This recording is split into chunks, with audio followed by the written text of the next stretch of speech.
IPL 2024 के playoff में qualify करने वाली 4 टीमें क्या आईपीएल 2025 में भी क्वालिफाई कर पाएंगी? Hello guys, welcome to cricket code. दोस्तों, आज के इस वीडियो में हम डिस्कस करने वाले हैं कि हमारी टॉप 4 टीम्स कौन होंगी।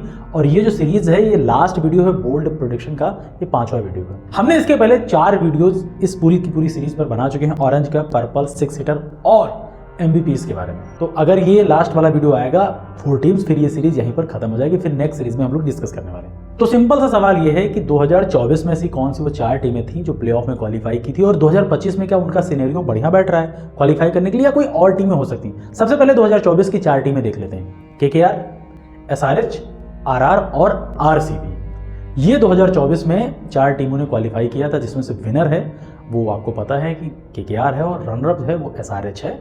अब हम 2025 की तरफ शिफ्ट हो रहे हैं, 2025 पर बात करने वाले हैं। तो सिंपल सी बात है, मेरे लिए वो 4 या मैं बोलूँ 5 टीमें कौन होने वाली। देखो भाई, बहुत ज़्यादा इसमें एनालिसिस किया, लेकिन 101% कोई भी बोल नहीं सकता।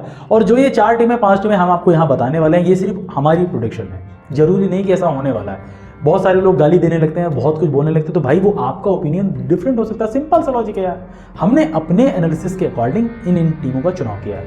तो नंबर 1 पर जो टीम हो सकती है वो है भैया सीएसके, जो हमने रखा है। हो सकती वाली बात छोड़ दो, जो हमने अपनी टीम में उसको जगह दी वो है सीएसके।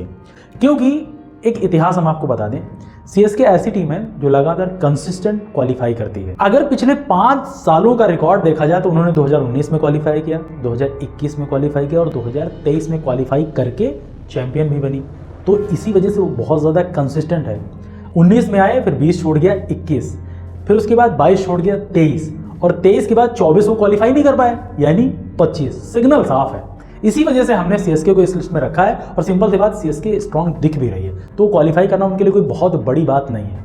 अब बढ़ते हैं अपनी सेकंड टीम की तरफ। वहां पर थोड़ा सा डाउट है, वो आप बताइएगा, हमें क्लियर कर दीजिएगा, या मैं बोलूं कि उसमें आपका योगदान ज्यादा होना चाहिए। वहां पर हमने जिस टीम को जगह दी है, एक तो एमआई है, दूसरी डीसी, यानी मुंबई और दिल्ली में से मेरे अकॉर्डिंग एक ही टीम टॉप 4 तक पहुंच पाएगी। भाई, अगर एमआई के पिछले 5 सीजनों का इतिहास देखो तो उन्होंने 2019 में क्वालिफाई किया, 2020 में क्वालिफाई किया, फिर 2023 में क्वालिफाई किया, और 19-20 में वो दोनों टाइम चैंपियन है। तो अगर 20 और 23 के बीच में 2 सीजन ऐसे निकले हैं जहां पर वो क्वालिफाई नहीं कर पाए हैं, और 2024 में वो लास्ट पायदान पर आए थे, तो उनके चांस ये हैं कि अब उनकी टीम बहुत स्ट्रांग लग रही है, पूरा कोर इकट्ठा है और दोबारा फॉर्म में आ जाए तो भैया बहुत बड़ी बात नहीं है, वो आराम से प्लेऑफ का रास्ता तय कर सकते हैं। अगला जो सिनेरियो मैंने बताया ना कि डीसी हो सकती है, दिल्ली के बारे में देख लेते हैं। 5 सीजनों का इतिहास उनका क्या बोल रहा है। भैया, डीसी ने पिछले 5 सीजनों में 19, 20 और 21 यानी लगातार 3 सीजनों में क्वालिफाई किया, प्लेऑफ तक आए हैं। उसके बाद 22, 23 और 24 यानी 3 सीजन फिर हो गए उनका डब्बा गोल में। तो अब उनका वो रिपीट हो सकते हैं, दोबारा अपने आप को उस दोबारा मोड में ले जा सकते हैं, और उनकी टीम बहुत सॉलिड दिख रही है। मैं ये चीज़ बोलूंगा भैया, उनकी टीम लग रही है इस बार प्लेऑफ तक पहुंच ही जाएगी। इस वजह से मुझे लगा कि अगर दिल्ली जाएगी तो मुंबई का पत्ता कट हो जाएगा, अगर मुंबई जाएगी तो दिल्ली का पत्ता कट हो जाएगा। अब किसका पत्ता कट होगा, कौन जाएगा, ये कमेंट में आप बताना। अब देखते हैं अपनी तीसरी टीम की तरफ। वहां पर हमने जिस टीम को रखा है वो है आरसीबी। रीजन सिंपल है, पिछले 5 सीजनों में इनसे ज्यादा कंसिस्टेंसी के साथ किसी ने क्वालिफाई किया ही नहीं। आप ये देखो, 5 सीजनों में ये 4 बार क्वालिफाई कर चुके हैं। हाँ, आगे नहीं गए वो अलग बात है, पहले राउंड में बाहर हो जाते हैं वो भी अलग बात है, लेकिन यार क्वालिफाई करना भी एक कला है। वहां तक तो ये पहुंच रहे हैं, अब इनको सिर्फ 2 स्टेप और लेके आगे जाना और अपने आप को उस कहते हैं ट्रॉफी के सूखे को खत्म करना है। आरसीबी पिछले 5 सीजनों में यानी 2020 से लेकर 2024 तक 4 बार क्वालिफाई हुई है। 20, 21, 22, 3 साल लगातार। 23 में उन्होंने क्वालिफाई नहीं कर सके, 24 में अगेन क्वालिफाई की। तो यार ये टीम लगातार कंसिस्टेंट परफॉर्मर के साथ क्वालिफिकेशन तक तो पहुंच रही, प्लेऑफ तक पहुंच रही। अब आगे उनको 2 स्टेप और बढ़ाना है, वो क्या इस बार हो सकता है या नहीं हो सकता है ये देखना होगा। लेकिन मुझे इसी वजह से लगा कि इनकी टीम भी सॉलिड दिख रही है, मिडिल ऑर्डर बहुत अच्छा, बॉलिंग अच्छी है, ओपनिंग इनका हमेशा से तगड़ा, मतलब टॉप 4 तो हमेशा धमाकेदार होता है। तो मुझे इनकी प्लेइंग 11 और इनकी कोर स्ट्रेंथ को देखने के बाद ऐसा लग रहा है कि ये टीम में दम है और ये टीम क्वालिफाई कर सकती है, डेफिनेटली कर सकती है। इसी वजह से हमने आरसीबी को नंबर 3rd पोजीशन पर रखा है। अब बढ़ते हैं अपने टॉप 4 यानी सबसे लास्ट टीम की तरफ, या हमारी चौथी टीम कौन होने वाली है। भैया, वहां पर सिंपल सी बात है, 2 टीमें हैं, एक तो आरआर और एक दूसरी रनरअप टीम यानी एसआरएच। देखो, अगर 5 सालों का इतिहास इन दोनों टीमों का देखा जाए, आरआर 2022 और 2024 में प्लेऑफ के लिए क्वालिफाई की है, वहीं एसआरएच 20 और 24 में क्वालिफाई की। 24 में तो आपको पता है कि वो रनर अप रहे हैं, बहुत मतलब कहते नहीं गजब का टूर्नामेंट गया उनका। तो इन दोनों में मेरे हिसाब से जद्दोजहद रहने वाली है और थोड़ा सा मुझे ऐसा फील हो रहा है कि एसआरएच की तरफ ज़्यादा है।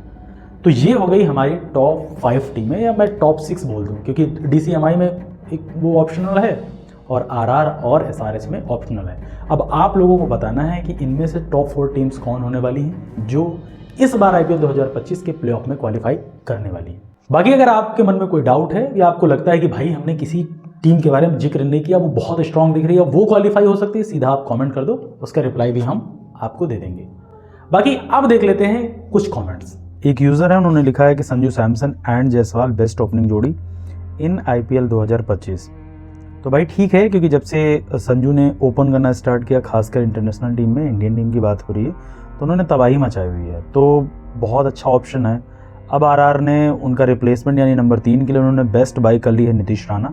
तो Sanju as a captain plus as a opener as a keeper, तीनों में उनकी रिस्पॉन्सिबिलिटी बढ़ जाती है और थोड़ा सा फायर पावर ऐड हो जाता है, खासकर ओपनिंग जोड़ी में।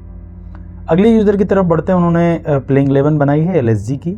उन्होंने रखा है मैथ्यू ब्रिस्की के साथ युवराज चौधरी, ये ऑलराउंडर हैं और डोमेस्टिक में इनका परफॉर्मेंस बहुत अच्छा है। नंबर 3 पर ऋषभ पंत जो कप्तान भी अनाउंस हो चुके हैं और विकेट कीपर भी हैं। Number 4 Ayush Badoni, 5 Nicholas Pooran, 6 number पर एडन मार्करम, 7 नंबर पर डेविड मिलर, फिर आयुष खान, मोहसिन खान, रवि बिश्नोई, मयंक यादव। इम्पैक्ट के थ्रू वो चाह रहे हैं कि आकाशदीप या शहबाज अहमद या फिर Abdul Samad. Best 11 left right combination and solid middle order.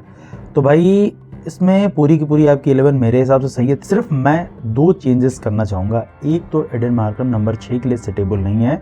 अगर आपको उनका बेस्ट लेना है तो या तो आप उनसे ओपन करवाइए या नंबर 3 या मैक्स टू मैक्स नंबर 4 पर रखो। इससे नीचे एडन मार्करम का जो ऑरा है, या मैं बोलूँ Aiden Markram as a player अपने आप में 50% ही रह जाते हैं।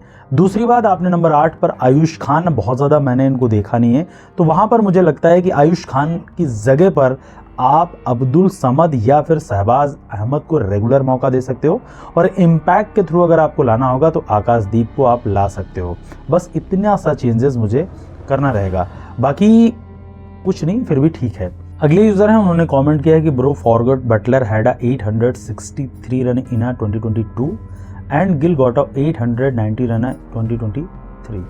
तो भाई ये बात कर रहे हैं बेस्ट ओपनिंग पेयर की। तो यार सिंपल सी बात है, आपको ये चीज़ समझना होगा, बटलर में बहुत ज़्यादा पोटेंशियल है। शुभमन गिल आपको पता है कि इंडियन सुपरस्टार हैं और इन फ्यूचर और ज़्यादा बनने वाले हैं। लेकिन अगर आप डिस्ट्रक्टिव ओपनिंग पेयर की बात करते हो ना, तो मुझे अभी भी फील हो रहा है कि उनसे ऊपर 2 ओपनिंग पेयर हैं। पहला Travis head and Abhishek Sharma, अगला जो नज़र आता है यशस्वी एंड संजू। संजू ने जब से ओपन करना स्टार्ट किया, उनका ऑरा अपने आप में, या मैं बोलूँ संजू एज अ प्लेयर थोड़ा सा ज़्यादा इंप्रूवमेंट हो गई उनके अंदर।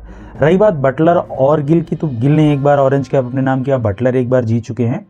लेकिन यार गिल का पिछला सीज़न एज अ कैप्टन थोड़ा सा मुझे फीका नज़र आया, कैप्टन भी फीका नज़र आया, as a player as a opener फीका नज़र आया।